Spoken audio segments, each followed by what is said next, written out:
Mga master, okay lang bang? Huwag niyong skip ang mga ads sa aking mga video kung okay lang mga master. Salamat sa solid na suporta po. Yon, what's up mga masters? Nandito na naman tayo sa panibagong araw, panibagong kabanata na naman ang pagsasama-samahan natin ngayon guys.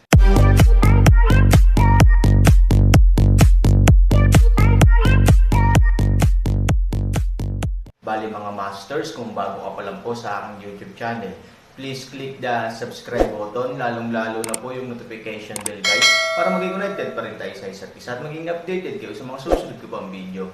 Bali mga masters, bago natin umpisahan ng kwento ay mag-shoutout po muna tayo para sa mga solid nating tagapakinig. Shoutout kay Marvin Carandang at shoutout kay Mario Francisco. Yun na nga mga masters, no? Bali hindi na ito patagalin. In 3, 2, 1, let's go! Sa sobrang sigaw ng ritual officer at ng mga tao, dahan-daang umakyat sa stage ang isang binata. Kung ang lalaking nakaharap sa multo ay isang iskolar na may banayad at magalang na ugali, ang lalaki sa entablado ay Katanji tangi at medyo matikas. Wow, shit, I'm not fucking dazzled. Isn't this Nima? Nagulat ang mga tao at sumabog. Malinaw, mahirap para sa bagong lalaki na tanggapin ng ilang sandali. Parang Jade Child. Anak yan ng pamilya Ning. Hindi lang siya mayaman, bata pa siya at may pag-asa. Siya ang magiging pinuno ng pamilyang Ning. Kahit gusto niyang pagnakawan natin si Miss Zhu. Damn it, with his appearance and ability, he wants to wave, not to mention the sister of the city master. Kahit ang pamilya Pei, ang pinakamakapangyarihang malapit, ay tiyak na ikakasal sa kanya ang kanyang prinsesa. Ito. Maraming tao ang nagulat at nagulat.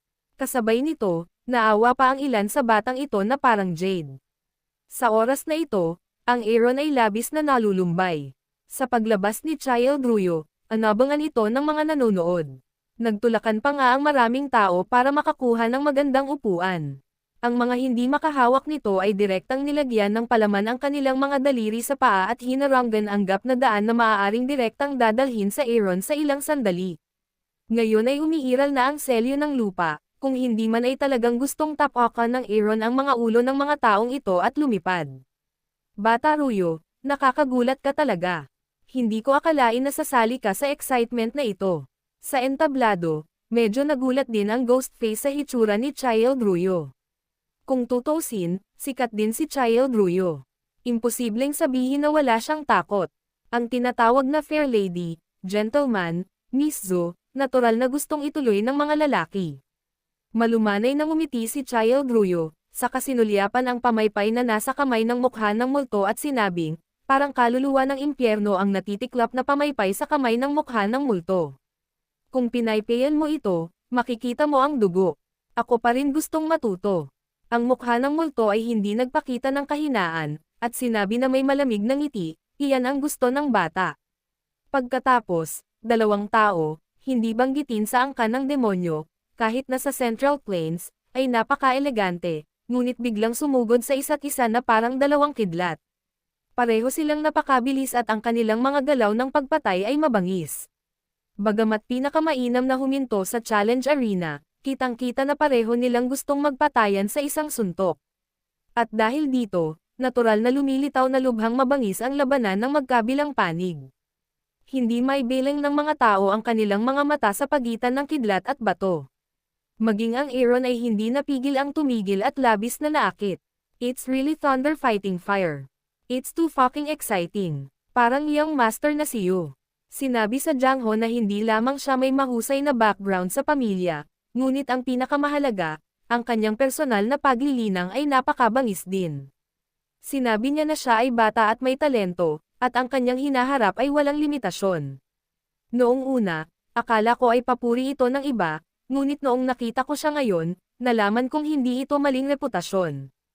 Tunay nga, ang lalaking nakaharap ng multo ay nasa Jangho sa loob ng maraming taon at matagal ng sikat. Kung 3 taon pa lang ay wala na si Child Yu sa Jangho, maaari niya itong labanan sa ganoong antas sa hinaharap. Kahit na siya matatalo, hinding-hindi siya mahihiya. Sunod-sunod na nag-iiyakan ang mga tao sa paligid, pero si Aaron lang, pero inisya niya lang ito. Totoo na ang mga eksperto ay nanunood sa pintuan at ang mga tagalabas ay nanonood ng kaguluhan. Sa mga mata ng ibang tao, marahil ay mahusay silang naglaro, at kahit na nasa sabik na ang batang si Ruyo ay maaaring makipagkumpetensya sa mukha ng multo sa oras na ito, ang Aaron ay nagsimulang maghanda upang magpatuloy, dahil napakalinaw na sa mata ng Aaron maaga sa schedule, parang Jade Child yan, hindi siya nakikipagkumpetensya sa mukha ng multo, sa kabaligtaran, masasabi pang ang sure winner siya, sa mata ng iba, gustong mag-away ng dalawa sa isang iglap, pero sa mata ni Aaron, daan-daang galaw na ang pinaglabanan ng dalawa, ito ang pagkakaiba sa pagitan ng isang master at isang mababang kamay sa pagsusuri sa sitwasyon ng digmaan, kaya imbes na mag-aksaya ng oras dito, mas mabuting gawin mo ang dapat mong gawin, halos wala pang kalahating minuto pagkatapos umalis ng Aaron, sa malumanay ng ngiti ni Child Ruyo, ang mukha ng multo ay umatras ng ilang hakbang at ayaw umamin ng pagkatalo, nagkagulo ang mga tao, at muling sinindihan ng insenso. Ngunit walang nang ahas na pumunta sa challenge arena sa mahabang panahon, maging ang maraming tao sa karamihan ay hindi nang ahas na gumalaw, sa takot na mapagkamalang hamon sa entablado, maliban sa isang tao. Mga master, okay lang bang? Huwag niyong skip ang mga ad sa aking mga video kung okay lang mga master. Salamat sa solid na suporta po. Ang lalaking iyon ay hindi lamang gumagalaw, ngunit gumagalaw din sa lahat ng paraan. Sa oras na ito, ang karamihan ng tao ay natatakot at hindi nang ahas na kumilos ng kusa.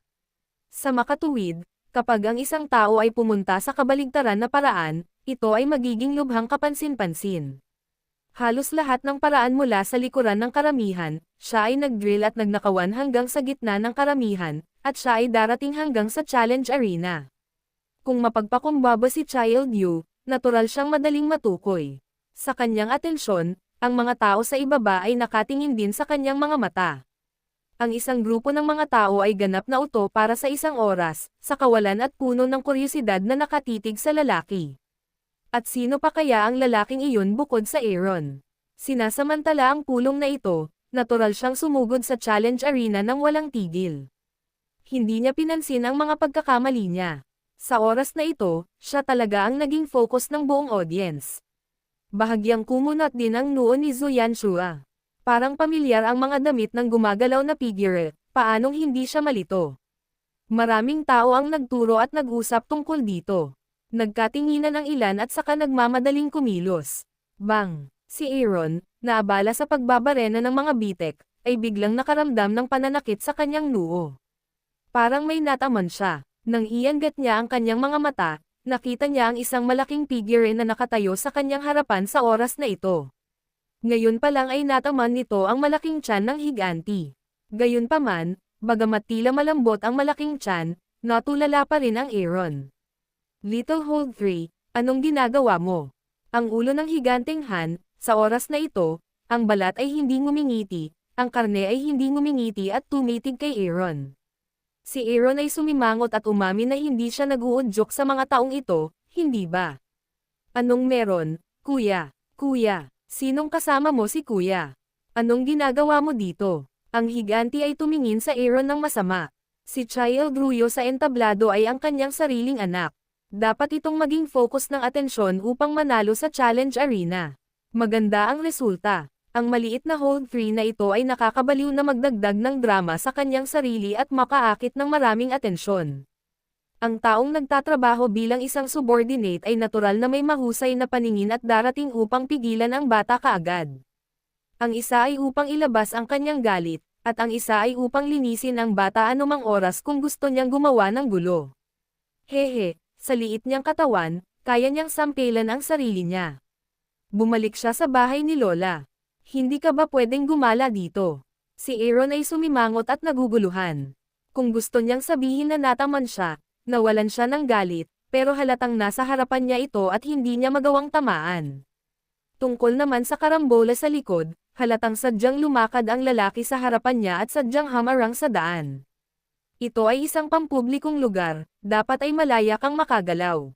Tumingin sa kanya si Aaron na nagtataka. Ngumisi ang higanteng lalaki, sino ang nagpapahintulot sa iyo na malayang gumalaw? Nang makitang hindi siya makatwiran, tamad din si Aaron at may pangkalahatang kaalaman sa kanya. Nilampasan niya ang isang tabi at naghanda ng umalis. Dahil dito, gumalaw ng ilang hakbang ang higanteng lalaki at muling direktang hamarang sa daanan ni Aaron, na may mabangis at mapang-asar na ngiti sa kanyang mukha. Kahit na ayaw ni Aaron na makasakit ng damdamin ng iba, hindi siya nasisiyahan sa oras na ito. Kumunot ang noo niya. Kuya, anong ibig sabihin nito? Gaya ng sabi mo, public place ito, free activities. Pwede kang pumunta, pero bawal ako. Hindi mapakali ang higanteng si Hans at malamig na ngumiti. Nang marinig ito, ang hindi kilalang apoy ng Aaron ay nagsimulang tumaas paminsan-minsan, ayaw niyang manlinlang ng iba, ngunit hindi niya matiis ang iba na patuloy na naghahanap ng gulo mula sa kanya. Sa kasalukuyan, 1, 2, 2, 3, paanong hindi magagalit ang Aaron? Gayunpaman, pinipigilan pa rin ni Aaron ang kanyang init. Ano, natatakot akong hamanin ang iyong anak. Ngayon, i-play ang mga yin moves na ito sa ibaba. Ang pananalitang ito ay parang kulog sa lupa. Nang bumagsak ang mga salita ni Aaron, ang mga tao ay natigilan. The next second, they fried the pot. Masakit ba to? Nakakita na ako ng pagmamayabang, pero first time kitang makita. Shit, napakaliit na hawakan ng 3, maglakas loob na pumutok ng napakalaking baka. Ngayon ang baka ay walang halaga, o ang maliit na hawak na 3 ito ay masyadong malaki. Talagang kinuha niya tayong lahat bilang mga batang ignorante, nagyayabang at nangaakit sa kalooban. Don't fucking say that challenges are like Jade Child. Kahit sinong natalo lang sa challenge arena ay siguradong matatalo ang kalokohang ratio na ito gamit ang isang kamay. Ang isang pangkat ng mga mapanlate na sumpa ay pumalit sa sunod-sunod na alon, at kahit na ang dure sa kanyang bibig ay halos malunod si Han 3,000. Si Aaron, na nasa karamihan, ay walang pakialam at hindi nataranta dahil sa maraming insulto. Kung tutuusin, sapat na ang pasensya niya para sa Aaron na ito. Pangalawa, totoo ang sinabi niya, at natural na walang sense of guilt. Sa tapat ng Aaron, biglang ngumiti ng galit ang higanteng lalaki. Pagkatapos ay inilabas niya ang kanyang mga tenga gamit ang kanyang malaking kamay at tumingin kay Aaron na may kainahinala at nakakatawa. Ikaw bastard, ano ang sinabi mo ngayon? Gusto mong hamanin ang anak ko. Ha. Tawa ng tawa ang malaking lalaki, at nginisyan din siya ng ilang taong kasama niya. You're fucking bullshit. Look at some people. Kung hihilahin mo sa harap ko, hindi ka umihi at mag-aalaga sa aso mo. Don't mention my child. I can get you back to your lola's house, sa isang suntok. Sinabi ng higanteng si Aaron na ang kanyang kanang kamay ay biglang naikuyom sa isang kamao at ipinahid sa kanyang kaliwang palad. Hindi nagsalita si Aaron. Bahagya niyang tiningnan ang higanteng lalaki ng walang takot. Kahit na may selyo ng lupa, inisip ni Aaron na siya ay higit pa sa pagkuskus sa isang simpleng bagay na may 4 na paa. Hoy, gayunpaman, nang akmang susuntukan ang higanti, biglang, marahang hinarang ng isang pamaypay ang kanyang kamao. Sa oras na ito, dahan-daang dumating ang isang medyo may edad na lalaki. Umiling siya sa higanti, pagkatapos ay tumalikod at ngumiti sa Aaron. Ang nasa katanghaliang gulang na lalaki ay may espesyal na ugali. Tila dapat matakot sa kanya ang higanteng lalaki. Nang makita niya itong paparating ay agad niyang niyuko ang ulo niya at tumigil sa kalokohan. Di ba sabi lang nila, ang gusto nilang i-challenge ay ang anak natin, baboy 3. Kung gusto mong manakit ng tao sa ilalim ng entablado, hindi ka ba talaga naglalaro ng dirty trick at nakikigulo para sa anak natin? Bagamat sinabi ng nasa katanghaliang gulang na lalaki sa higanteng lalaki sa likuran niya, tinitigan niya ang Aaron sa buong daan. Si Aaron ay malumanay na ngumiti at mukhang kakaiba. Hindi man lang siya nag-abalang magsalita. Tama si Mr. Lou. Iba siya sa iba, para hindi masabi na mas gugustuhin ng pamilya namin na mangbuli ng iba.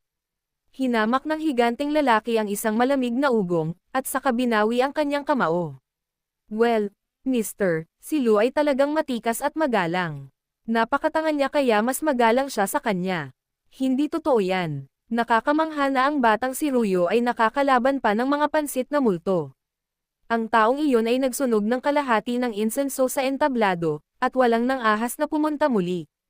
Ang kaunting hawak na 3 ngunit mayabang na nagsabing haamon siya. Ito ay not an obvious insult to child Ruyo. Kung ako ang pamilya ni Ning at hindi ko inayos ang bata, I would have gave him face. It's really unnecessary to treat him so malumanay. Tulad ng inaasahan, ang pamilyang Ning ay makapagpapakalma sa bansa at makapagpapasigla sa bansa ng may kabutihan.